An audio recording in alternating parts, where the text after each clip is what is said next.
fan la mbir mi di mujjee. exactement.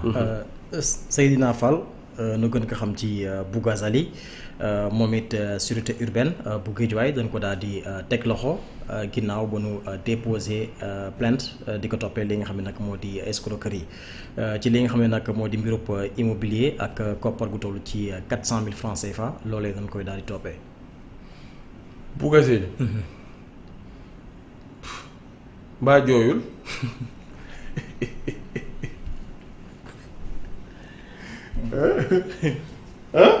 di ko Bougazelli ay man yàqu na. dégguma ma ne tey mbaa jooyul laaj naa la ko de ba nga ma yónnee mbir mi dama ne la mbaa jooyul.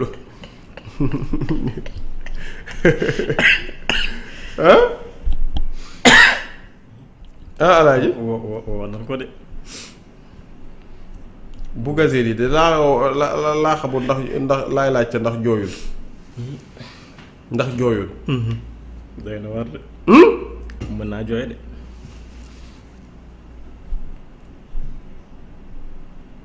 bisu laajal ma ndax Bougazelli jooyul.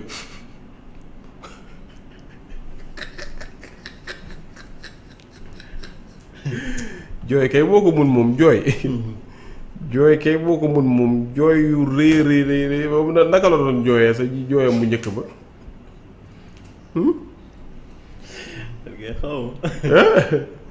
tem mu ñëw ne kii de mu koy tem mu ñëw jooy jooy yu métti yoo xam ne. looloo ma jaaxal. Bougazelli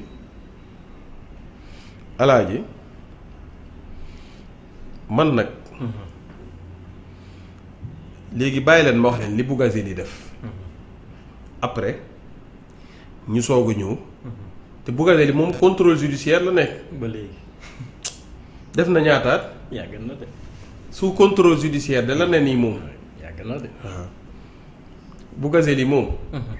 fu mu toll nii moom dafa ne sax ci problème ak yoon. si man Sénégal dañuy déconner Alaaji. contrôle judiciaire de liberté la rek. contrôle judiciaire. léegi déglu ma. Bougazelli nee nañu. ci affaire escroquerie. la ñu koy toppee escroquerie defe naa mooy njuuj njaaj. mbirum escroquerie. la ñu koy toppee. moom mi nga xamante ne. ancien député la woon. foofule ca APR. léegi nee nañu agent immobilier la. waaw devenu agent immobilier. Alaaji. démb lañu ko arrêté. arrêté wuñ ko tey de. démb lañu ko arrêté. démb lañu ko arrêté. arrêté hier lundi. ñan ñoo ko arrêté. sûreté urbaine. bu commissariat central bu Guédiawaye ñoo arrêté kii nga xamante ne moom moo di Bougazelli. actuellement ñuy wax ak yéen. moom Bougazelli mu ngi garde à vue. lan lañu koy toppee ñu ne escroquerie. boo xamante ne day porter ci somme bu 400 000 francs. ñu ne responsable politique 400 000 francs Alaaji. 400 000 francs. 400 000. non Sénégal yëpp nañ nit ñi xoolal. ñu ne responsable politique bi domicilié à Hamo 3. mu ngi am 53 ans. dinañ ko déférer tey mardi. tribunal grande instance. bu Pikine Guédiawaye sauf bu changement de programme amul. sauf changement de programme. léegi ñu ne plainte bi. benn locataire moom moo ko déposé. ñu ne lépp ngi door bu daam bi nga xamante ne mu ngi wuyu ci T Camara. mu ngi déposé plainte sur la table du lieutenant Esba. chef de sécurité urbaine de Guédiawaye. contre l'agent immobilier pour les faits d'escroquerie. ñu ne ci déposition boobu nga xamante ne kii di plaignante mi ngi ko doon def. dafa déclarer ne dafa remettre woon ki nga xamante ne moom moo di Bougazelli somme 400 000 francs.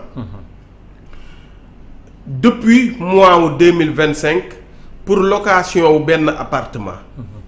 ñu ne cependant depuis qu'il a reçu ce montant ki nga xamante ne moo di Seydina Fall n'a toujours pas mis l'appartement à la disposition de la dame. moom mi nga xamante ne moom moo di jigéen bi boobu ba tey ci la informé ñi nga xamante ne ñoom ñoo di enquêteurs yi. que kookee nga xamante ne moom moo di le mise en cause lui a causé un énorme préjudice. Car elle avait transféré ses enfants dans une école proche du domicile du surnommé dans l'espoir de prendre possession de l'appartement. waaw ki nga xamante ne moom moo di Seydina Fall Bougazelli daa am ku mu amal problème ndaw saa nga tudd Escamara. moom Escamara nee na ki nga xamante ne moom moo di Bougazelli daf ko jëlal li nga xamante ne moom moo di 400 000 am. ba pare na daf koy jox appartement te boobu ba tey nag jotaguñu ci appartement bi waa léegi nag alaaji yabaate am na ci réew mi. waa alaaji xam nga Seydina Fall alias Bougazelli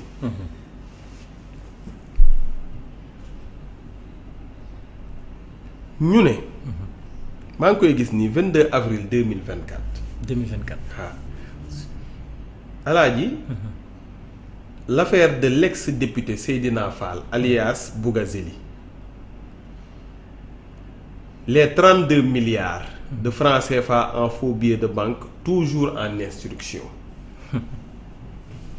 man réew mi dama yaakaar ne ci comédie lañ nekk wala man dama yaakaar ne ñun dañuy foo wala ñun y a une chose y a quelque chose am na lu normal dossier nag bokkut.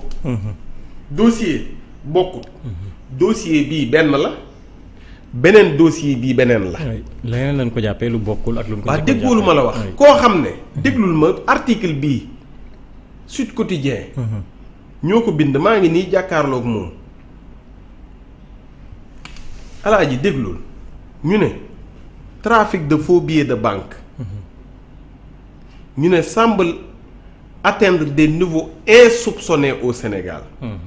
Les hommes d'affaires citoyens lambda étrangers aux techniciens du génie civil en passant par des élus et autres faussaires attitrés etc. ont été indexés dans ce trafic. alaaji ñu ne en novembre 2019 section de recherche de la gendarmerie de Colobane ñu ne après plusieurs jours de filature est parvenu à prendre en flagrant délit de trafic présumé de faux billets de banque Seydina Fall en 2019 alias Bougazelli alaaji ñu ne un député du parti au pouvoir d'alors ñu ne l'APR ñu ne Bougazelli ñu ngi ko arrêté woon le 14 novembre 2019 alaaji station d'essence bu Ngor par élément wu sur xawma section de recherche bu gendarmerie alaaji ñu ne avec 32 milliards en faux billets de banque. Les gendarmes lui ont tendu un piège suite à l'interpellation de Sieur Mamadou Samb avec des faux billets. ñu ne bi ñu ko présenté l'ancien doyen des juges d'instruction Feu Samba Sall yàlla na ko yàlla yërëm.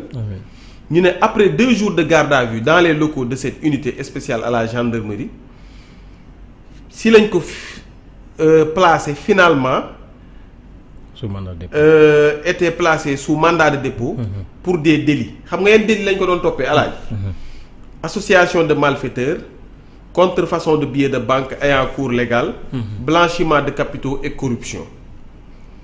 ñu ne tamit ba ñu ko jàppee ci jàpp gi dafa proposé woon gendarme yi ak enquêteurs yi pour soudoyer leen xam nga ñaata 10 millions de francs CFA en échange de sa liberté. moom mii di député woon nekkoon député ci APR. ba nu ko jàppee dafa ne dama leen di jox 10 millions pour ngeen bàyyi ma dem corruption alaaji ñu ne tout comme ces 5 acolytes présumés dont un burkinabé alaaji ñu ne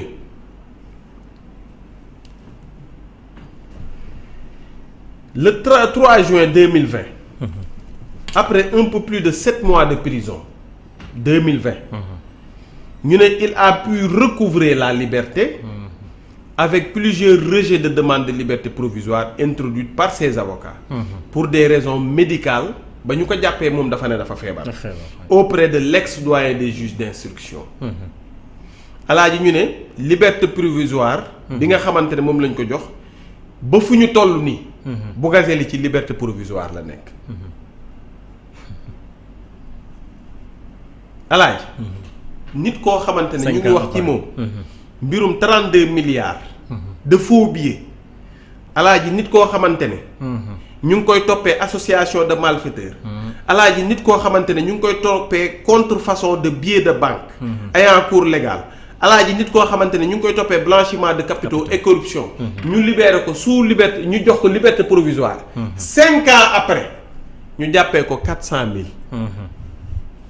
lijjantiwuñ 32 milliards yële de faux billets ba tey leeruñu ndax Bougazelli def leerut ndax Bougazelli defut leerut ndax Bougazelli faux billets la yoroon leerut ndax Bougazelli nangam la leerut ndax corruption tentative de corruption ba te ñu gis ko vidéo à l'appui ñu gis vidéo Bougazelli muy wax ba tey alaaji kaa boobu dara leeru ci ñu jékki-jékki jour ne dañuy jàppee Bougazelli 400 000 nga xamante ne Bougazelli mun na jox kooku 2 millions léegi dem ñibbi bu dee ndóolu ci diggante bi doy na war de waa alaaji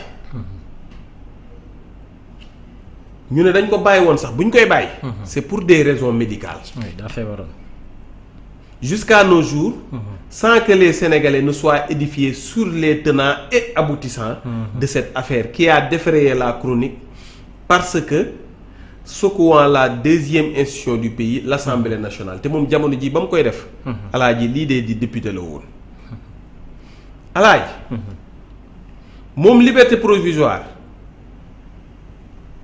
à cette mise en liberté conditionnelle ministre de la Justice garde des Sceaux dans un communiqué rendu public a précisé qu'il n'interfère pas dans la procédure judiciaire contre le mis en cause et qu'aussi que le dossier de ce dernier est toujours entre les mains du magistrat instructeur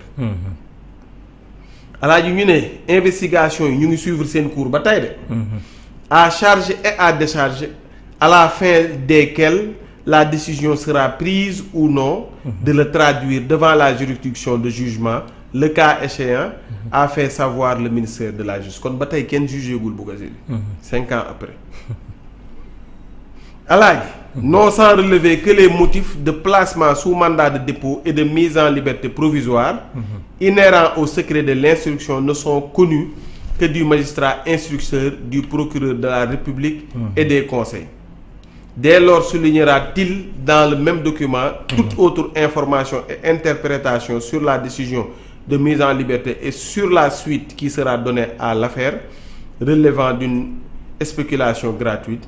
Bougazelli, lui, est depuis libre comme l'air. waaw kaaw Bougazelli. Très bien. voilà yi kaaw Bougazelli. lii daal lañ ci mën a wax. Bougazelli mi nga xamante ne. jàppe woon nanu ko. mbirum 32 milliards faux billets. ñu bàyyi ko ci 2020. ba tey jii mbir moomu dala leeru moom la ñu ne tey jàppee nañ ko 400 000 ci problème mu location. waaw voilà jàllal ma ci leneen balaa may énervé. c'est comme énervé woo pare kay.